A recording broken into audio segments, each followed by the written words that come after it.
या क्षणाची एक अत्यंत धक्कादायक आणि थरारक बातमी अलिबाग तालुक्यातून समोर येत आहे। अलिबाग येथील नवगाव परिसरात विवाहबाह्य प्रेमसंबंधातून थेट खुनाची घटना घडल्याने संपूर्ण जिल्हा हादरलाय।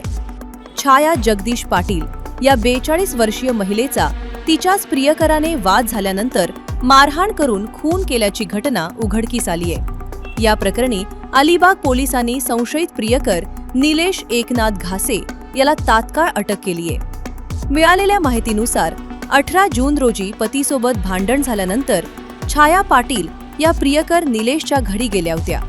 मात्र तिथेही दोघांमध्ये तीव्र वाद झाला आणि या वादाचे पर्यवसान मारहाणीत झाले। गंभीर दुखापतीमुळे छाया पाटील यांचा जागीच मृत्यू झाला। मयत महिलेचा मुलगा जय जगदीश पाटील याने दिलेल्या फिर्यादीवरून अलिबाग पोलिसांनी आरोपी विरुद्ध भारतीय न्याय संहिता कलम 103(1) अन्वये खुनाचा गुन्हा दाखल केलाय। पोलीस निरीक्षक प्रवीण पांडे आणि सहाय्यक पोलीस निरीक्षक पाटील यांच्या मार्गदर्शनाखाली फॉरेन्सिक पथकाच्या मदतीने या प्रकरणाचा पुढील तपास सुरू आहे।